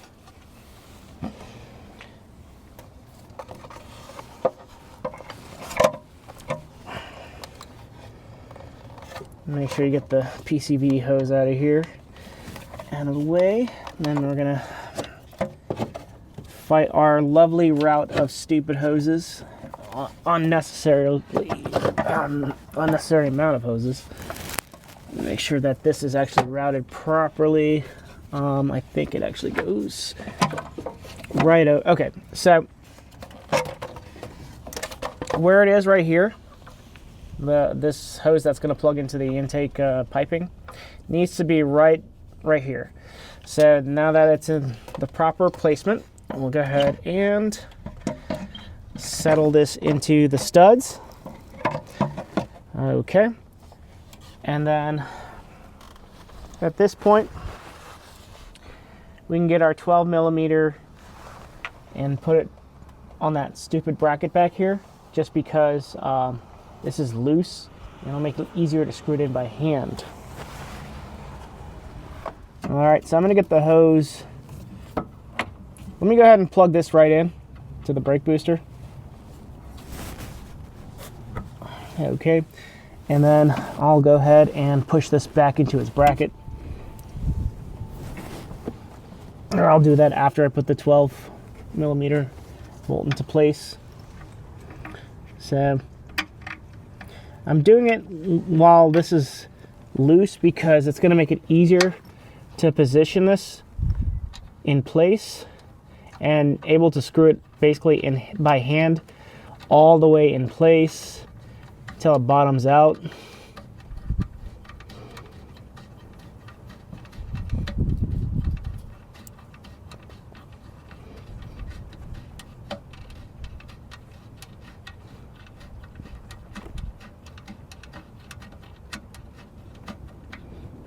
All right, it's bottomed out. I'm gonna go ahead and push this back into its clamp. There we are.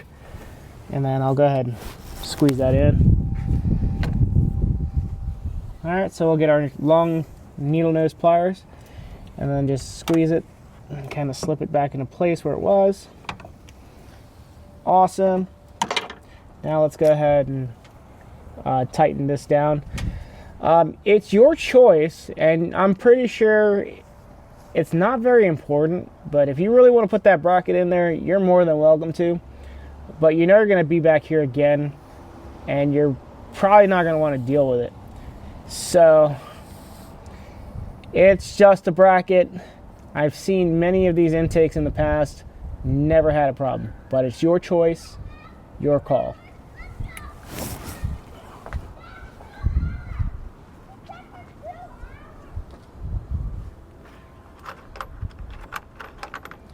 So I'll go ahead and put the hex in first, in the middle.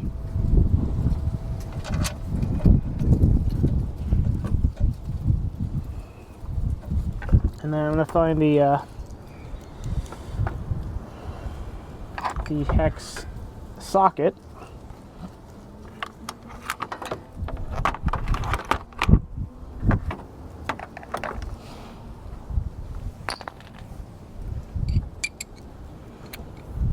And what you're going to want to do is take the hex socket, put the screw in there, and hold it while you're positioning it into place so that you don't drop it in there. I'm going to put this one in all the way down just because these are the most like tight areas, more so. Same again. Just make sure you hold it and position it.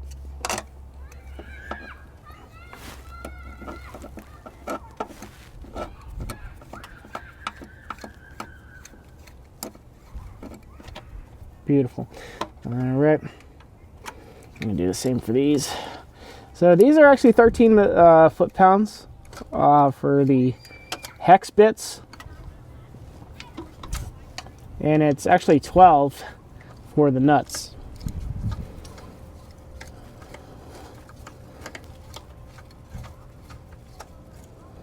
All right. Put the nuts in place.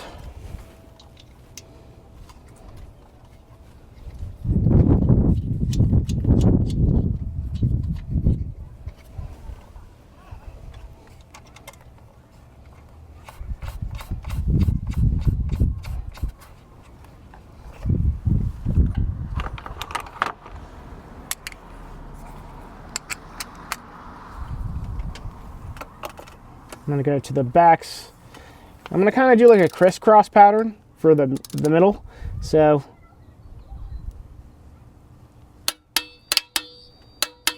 $13.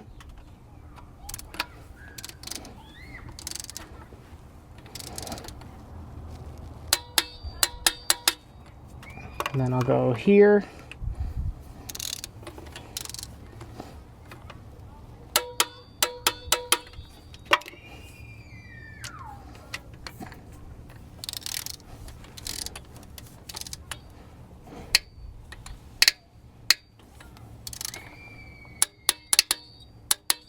Okay, let me make sure to adjust this so that it's now 12. Okay. Oh, I had it at 12. Let me make sure to bump that up for these again. Just going to go ahead and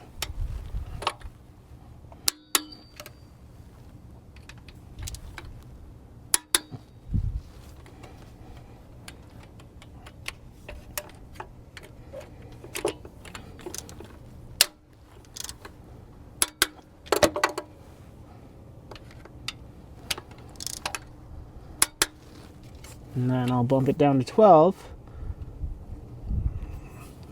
and do the 10 millimeters.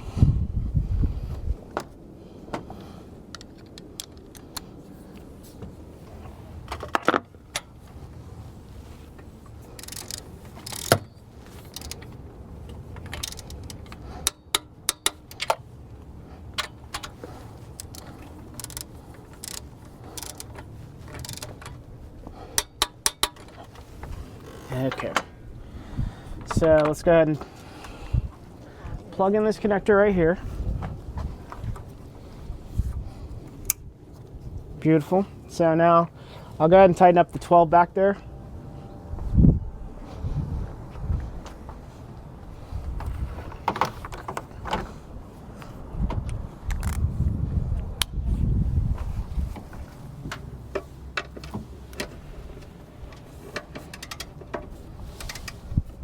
All right, so what I'm gonna go ahead and do now is I'm gonna go ahead and put our throttle body assembly in place.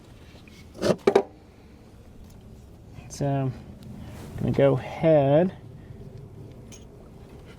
and put our bolts in here.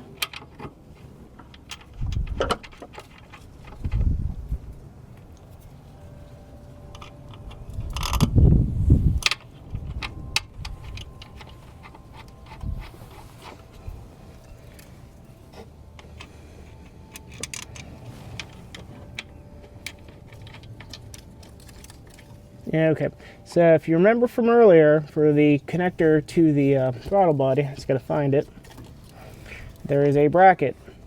So we need to go ahead and slide that bracket right into place here. We can go ahead and just proceed to click that in place. Now we can go ahead and slide this in there.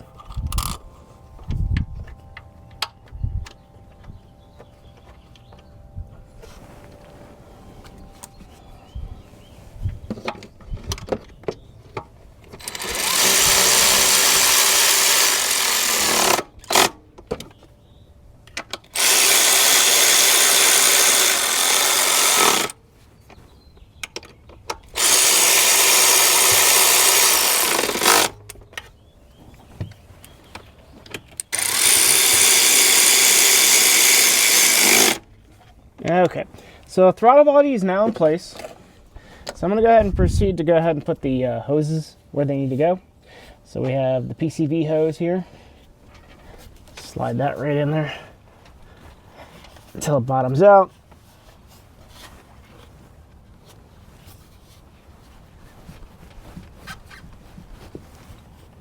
All right, I'll fix that a little bit more when I have the proper angle. And then got this one right here. Let's go ahead and insert that right there to the throttle body. Okay. And just make sure there's no open. This is gonna actually clamp to this guy right here.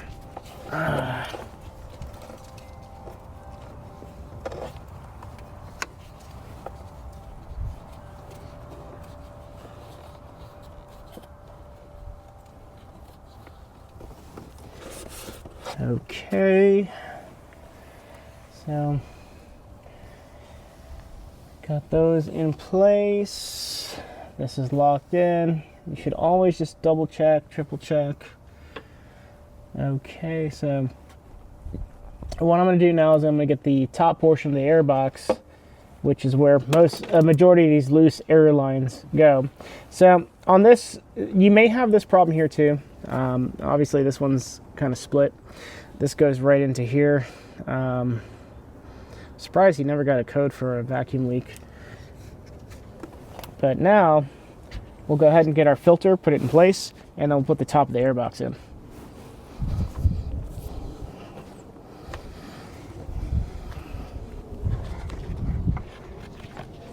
All right, so we'll put our filter in.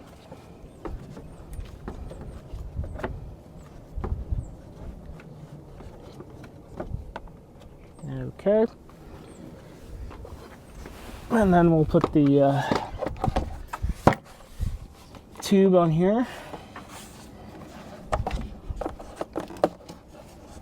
And then we do also have this hose right here. So that's probably going to go right above here to this guy. So let's just go ahead and spin it. Now we're going to get these tabs logged into these guys. Okay. And then I'm going to get my 10 millimeter.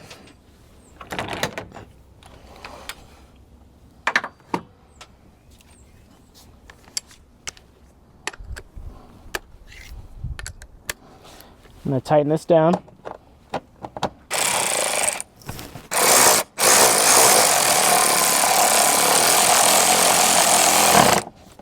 Okay, and remember, there's also another one on this side, but because we're missing the bolt, it will not apply to us. Now you're going to have a nipple here and a nipple here, and there should be another one for this. So we have, which is going to be this guy right here. So we'll put that there. Okay. Then we have this one right here. And then if you're an idiot like me and you tighten the one that just wasn't supposed to be there, you're going to loosen this up again.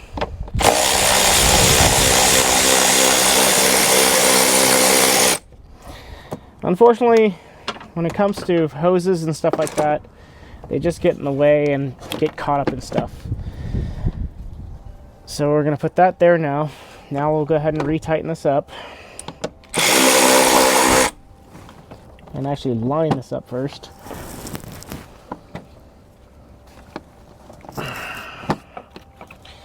Well, this is just an amazing job, just so you're aware.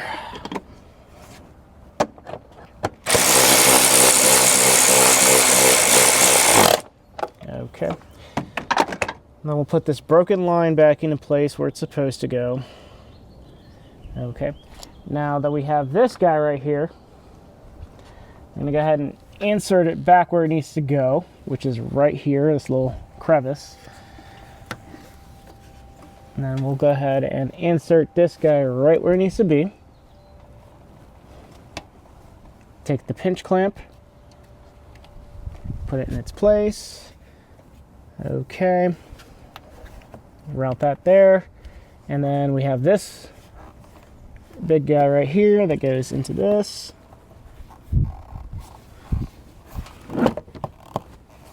Okay. Now, just have to look for our harness for the mass airflow sensor. Okay. Now remember, I told you earlier, it was already open, so there is a little lock for the guide here. So it's right here. Should click in place. If not, it's probably broken. It's broken. So we'll just go ahead and clip this into place. Okay. So we'll go ahead and tighten this up here as well.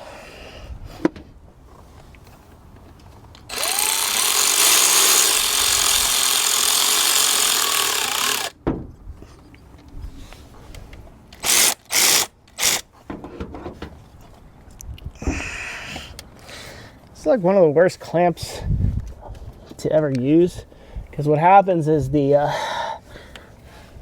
bolt itself gets stuck into the socket because it's just absolutely dumb. All right, so this is locked in place. All our hoses appear to be in order. Again, triple double check. So we're good here, good here, good here, good here, connector here. So now we should be able to go ahead and be able to put the cowling assembly in. All right, so we have the metal portion of the cowl, the support more so. So make sure if you have any tools in the way, get them out of the way. Make sure that radio antenna wire is out of the way as well. Now we're gonna go ahead and try to position it in place.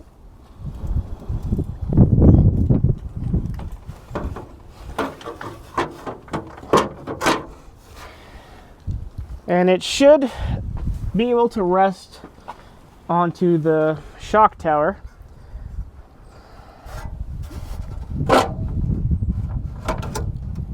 Okay, so that's in place there. Let's make sure it's done on the passenger side as well. Lovely, all right. So now that we have it in place, let's go ahead and start putting our, I'm gonna start finger tightening the nuts and the bolts. So I'll go ahead and get the whatchamacallsums, the strut nuts in place.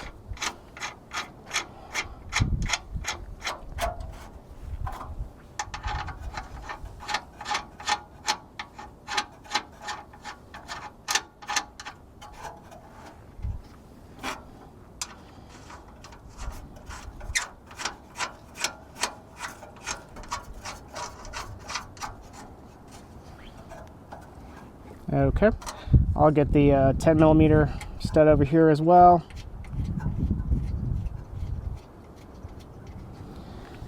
And then we have the 10 millimeter right here. And you want to do this when it's loose, because if you tighten up as you go, what happens is with these is the position might shift a little bit and it may not allow the bolt or the nut to go into place. So it does allow a little bit of movement. So we're going to put one right here. And then we have these two right here. So we'll just go ahead and put those back.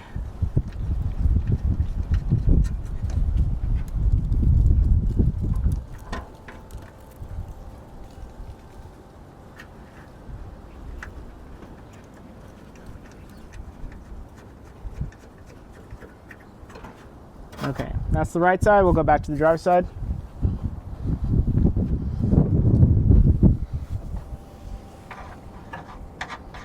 Do the strut nuts.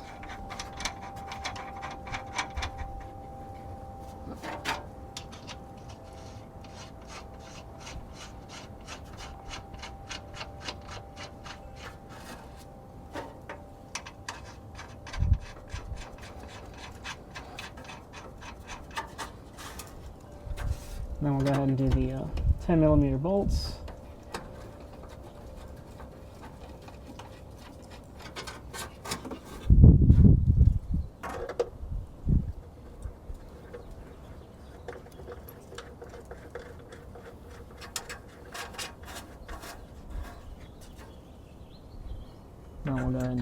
This guy's right here.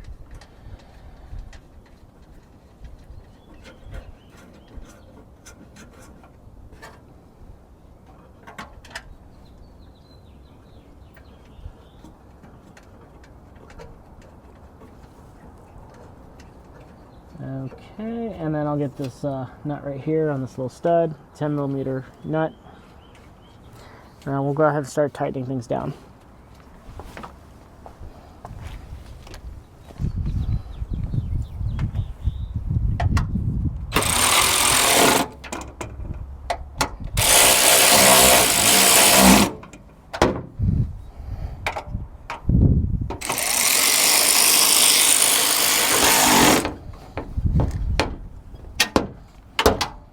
Use a shorter extension here.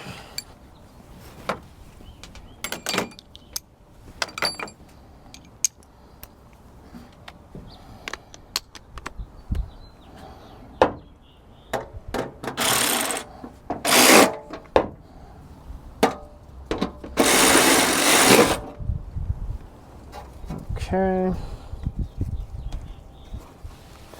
And then we'll go ahead and get my 14. Just tighten up the strut nuts.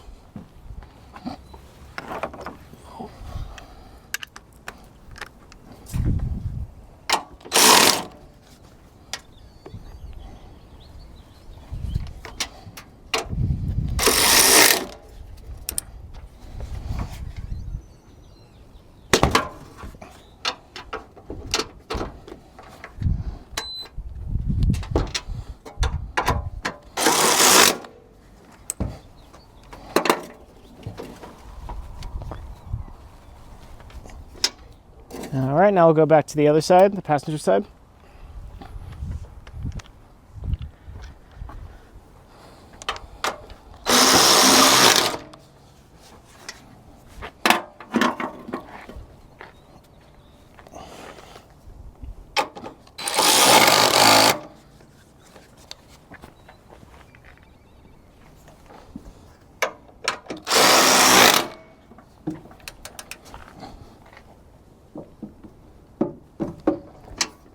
Now we'll go ahead and tackle the 10s.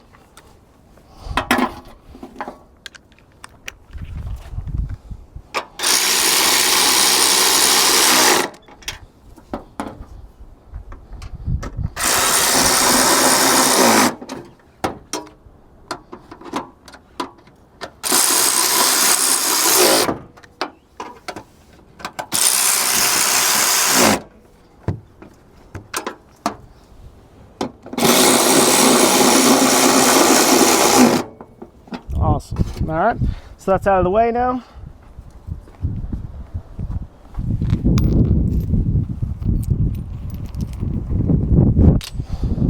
And we're gonna go ahead and put in the wiper assembly. And so it's gonna match up to, be careful again, because you don't want to mess up the windshield, of course. But it should match up to these holes. I'm gonna go ahead and insert.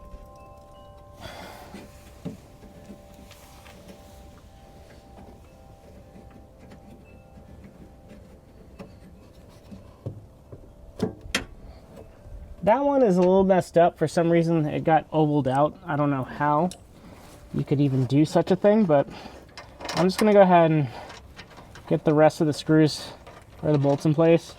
That one we're gonna have to push in due to technical difficulties.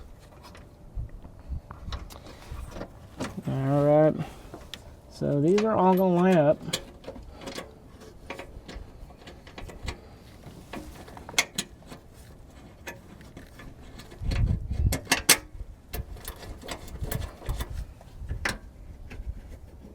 And like I said, that one's the trouble one. So we'll go ahead and try to knock that one out first.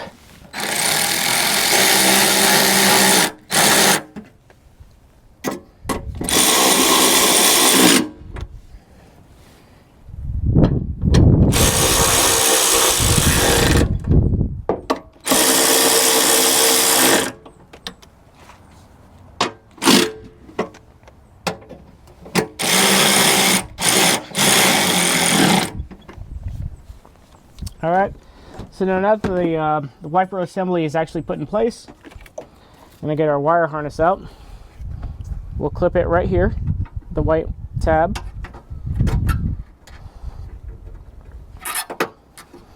And then remember, we have one hidden up behind here.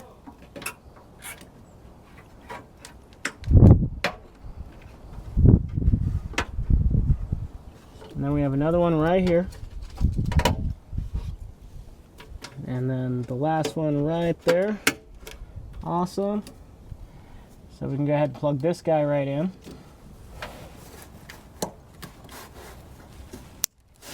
Now, normally it should have a clip on it that was zip tied earlier, but we're just going to leave it as it is. Clip it in place. Make sure it doesn't come out. Now that that's in place, we're going to go ahead and put the plastic cover on. All right, so once we have everything in order now, so we installed the cowl and the wiper assembly, now we're going to put the plastic cover over it. Now remember, this slides under the windshield. So what we're going to do is we're going to push it forward, and it should sit flush with the windshield, as well as the holes, the cutouts for the windshield wiper studs should line up.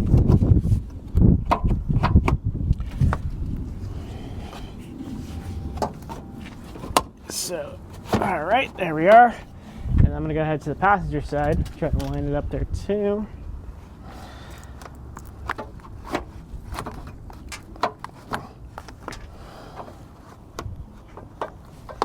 There we go. And then these clips should lock in place, if they do still exist, of course. Beautiful. All right, so earlier we had to take these little windshield like trims and lock it in place because we had to pop them out. So I'm just gonna go ahead and insert it into the hole, and then there's a little locking slit right there. It should look like this. So it should look nice and flush. So we'll go ahead and do the other side. So we'll put the pin in first, and then we'll lock it into the cowl so that it sits flush. Now that we have that in order, we're going to go ahead and put the clip in on this side. Since the clip is missing on the other side, we're not going to put it in.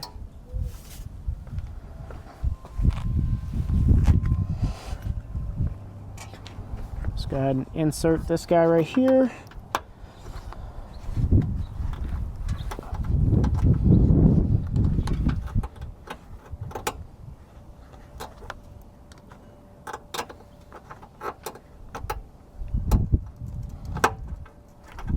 I'm going to pop that out first and then just try to get the clip in place. Half the battle over here, let me tell you.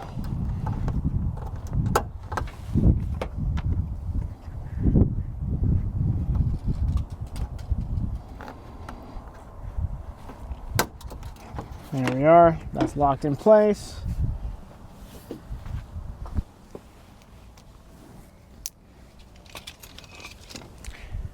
Now we'll go ahead and put in our wipers. I believe this is the driver's side. The long shafted version is the passenger side. So we'll go ahead and put that in place here. Gonna line it up with the witness marks that I had earlier.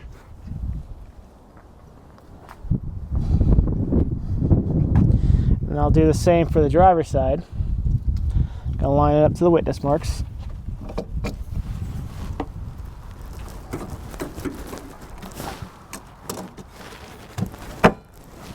Okay. So, once you have it in place, we'll go ahead and get the nuts started.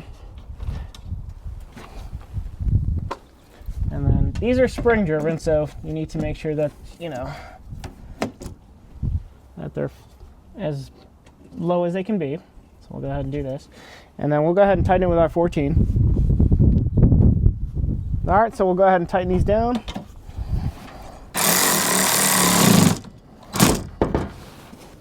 Do the same for this guy right here.